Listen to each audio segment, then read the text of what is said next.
দেশের সাথে ধর্ম পাল্টে ফেলল হাসিনার ভাই, মুসলিম থেকে বনে গেল হিন্দু। সবচেয়ে অবাক করা ব্যাপার, আপার বয়ফ্রেন্ড খ্যাত মোদিকে বানিয়ে ফেলল বাপ। বলছি হাসিনার চাচাতো ভাই ও খুলনা 2 আসনের সাবেক এমপি শেখ সালাউদ্দিন জুয়েলের কথা, যে নাম পাল্টে এখন বিধান মল্লিক।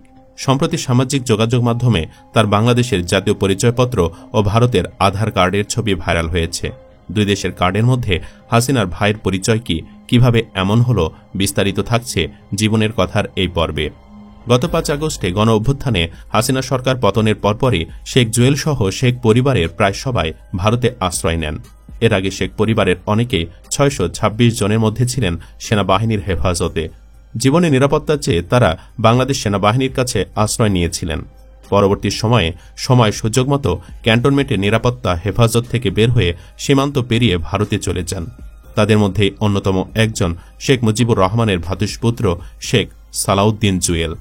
শেখ জুয়েল শেখ মুজিবের একমাত্র ছোট ভাই শেখ আবু নাসেরের ছেলে এবং তার মাতা রাজিয়া নাসের ডলি।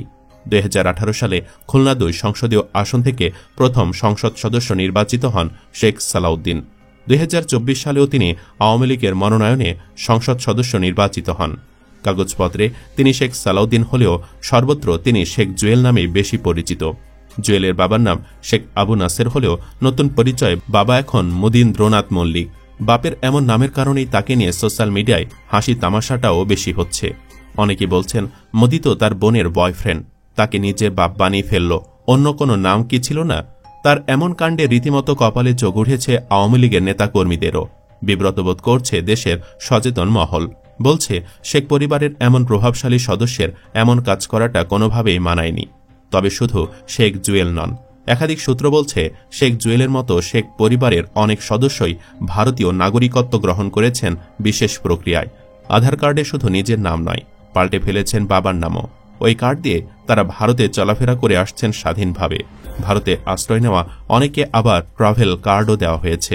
সেই কার্ড ব্যবহার করে তারা বিশ্বের বিভিন্ন দেশে ভ্রমণ করতে পারছেন।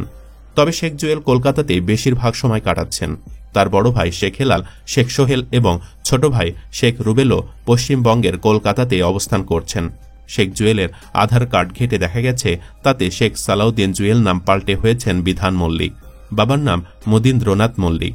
জন্ম তারিখ 1 জানুয়ারি 1959। ঠিকানা সাড়াপুল, ডাকবাংলো স্বরূপনগর, উত্তর 24 পরগনা, পশ্চিমবঙ্গ 743286। আর জুয়েলের বাংলাদেশের জাতীয় পরিচয়পত্র অনুযায়ী নাম হল শেখ সালাউদ্দিন। বাবা শেখ আবু নাসের, মাতা রাজিয়া খাতুন। জন্ম তারিখ 1 জানুয়ারি 1967। ঠিকানা বাসা 363, গ্রাম বা রাস্তা শেরে বাংলা রোড, ডাকঘর সোনাডাঙ্গা 9100, সোনাডাঙ্গা, খুলনা। তার মানে জুয়েল ভারতে মারা গেলে তার দাফন কাফনের সুযোগ নাও হতে পারে, তাকে হিন্দু রীতিতে দাহ করা হতে পারে। আমরা এমন আওয়ামী লীগই তো চেয়েছিলাম, যারা পিতৃ পরিচয় ভুলে এভাবে ছন্ন ছাড়া হয়ে ঘুরে বেড়াবে। অথচ ক্ষমতায় থাকাকালীন সময়ে তাদের কতই না দাপট ছিল, কতই না অর্থ সম্পদ আছে, অথচ কিছুই কাজে লাগছে না। ভিডিওটি এখানে শেষ হতে পারত, তবে শেষ করছি না। বাকি অংশে শেখ জুয়েল ও তার ভাইদের কিছু অপকর্ম জানাতে চাই, যা লোকে এতদিন শুনেনি। 1975 সালে 15 আগস্ট রাতে বঙ্গবন্ধু পরিবারের অন্য সদস্যদের সঙ্গে শেখ আবু নাসেরও হত্যাকাণ্ডের শিকার হন। তার ছেলেদের মধ্যে সবার বড় শেখ হেলাল উদ্দিন। তিনি বাগেরহাট জেলা আওয়ামী লীগের সদস্য।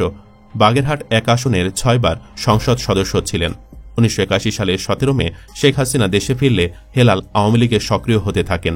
ধীরে ধীরে দক্ষিণ অঞ্চলে আওয়ামী লীগের রাজনীতির গুরুত্বপূর্ণ নেতাদের একজন হয়ে ওঠেন।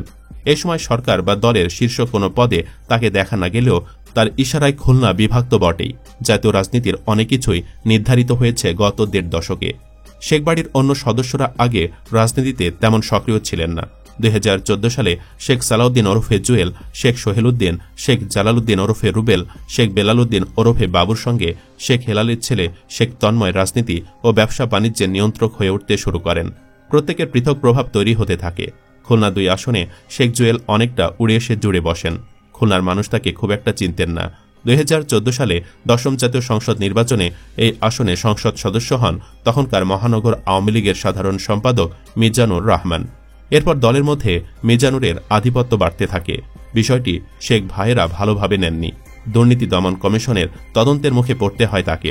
2018 সালের অক্টোবরে আবির্ভূত হন শেখ জুয়েল।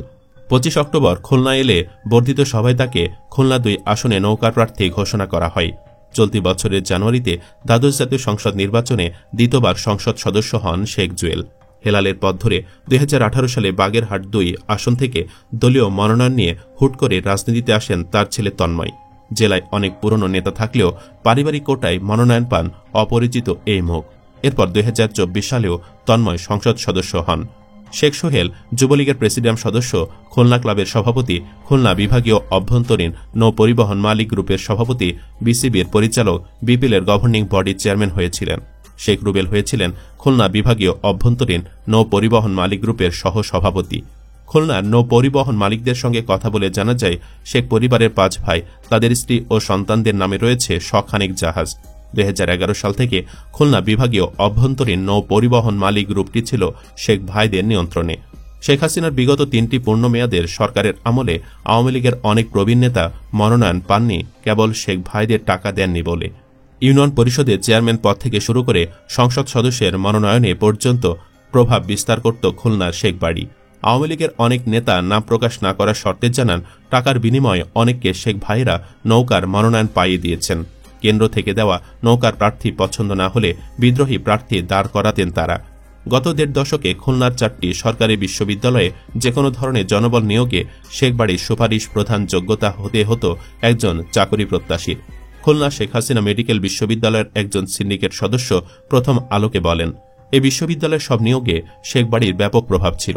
তাদের পক্ষ হয়ে কেসিসির সাবেক প্যানেল মেয়র আলী আকবর নিয়োগগুলো নিয়ন্ত্রণ করেছেন। জেলা পুলিশের একটি সূত্র জানায়, বাগেরহাট জেলায় কোনো থানায় কে ভারপ্রাপ্ত কর্মকর্তা হবেন সেজন্য শেখ হেলালের ব্যক্তিগত সহকারীদের কাছে টাকা দিতে হতো। সাম্প্রতিক সময়ে বাগেরহাটের 2টি থানার ওসির পদায়নে 20 লাখ টাকা করে নেওয়ার কথা জানিয়েছে ওই সূত্র। খুলনার 23টি মৌজায় 49 একর জায়গা জুড়ে বটিয়া ঘাটা বালুমহাল। 3 জন সাবেক ও বর্তমান জনপ্রতিনিধি প্রথম আলোকে বলেন, এই বালুমহালের নিয়ন্ত্রণ ছিল শেখ সোহেলের হাতে। রূপসা সেতুর পর থেকে বটিয়া ঘাটার বরণপাড়া এলাকা পর্যন্ত যেখানে বালু উত্তোলন করা হতো, সেখান থেকে বালুর বখরা ঢুকত তার পকেটে। প্রতি বর্গফুট বালু উত্তোলনের জন্য 50 পয়সা থেকে 1 টাকা 15 পয়সা পর্যন্ত কমিশন দিতে হতো তাকে। এমনকি বালুর কমিশনের টাকা নগদ মেটাতে হতো। দলীয় নেতাকর্মী ও ঠিকাদারির সঙ্গে জড়িত অনেকের সঙ্গে কথা বলে জানা যায়, শেখ বাড়ির সঙ্গে লিয়াজু করে অনেকে দরপত্র পেতে তদবিরকারীর ভূমিকা পালন করতেন। কয়েক বছর ধরে শেখ সোহেল নিজেই ঠিকাদারি নিয়ন্ত্রণে মুখ্য ভূমিকা রাখতেন। 2018 সালের হলফনামা অনুযায়ী শেখ জুয়েলের বার্ষিক আয় ছিল 3 কোটি 20 লাখ। 2023 সালে বার্ষিক আয় হয়েছে 7 কোটি 28 লাখ ও অস্থাবর সম্পদের পরিমাণ 38 কোটি 27 লাখ টাকা। কার্গো ও ফিশিং ট্রলার সম্পদ হিসাবে দেখালেও তাতে বিনিয়োগের পরিমাণ উল্লেখ করেননি। তবে নির্বাচন ও রাজনৈতিক পর্যবেক্ষকেরা মনে করছেন, নির্বাচনী হলফনামায় দেওয়া শেখ ভাইদের সম্পদ বিবরণীতে যে তথ্য আছে তা তাদের প্রকৃত সম্পদের সামান্য অংশ। সুপ্রিয় দর্শক, এত কিছুর পর তাদের ধ্বংস কি অনিবার্য ছিল না? ইয়েস অথবা নো লিখে কমেন্টে জানিয়ে দিন জুয়েলের নতুন বাপের নাম নিয়ে আপনার অনুভূতি। আর ভিডিওটি ভালো লাগলে লাইক ও শেয়ার করুন। পরবর্তীতে আরও এমন ভিডিও পেতে চাইলে চ্যানেলটি সাবস্ক্রাইব করুন। ধন্যবাদ।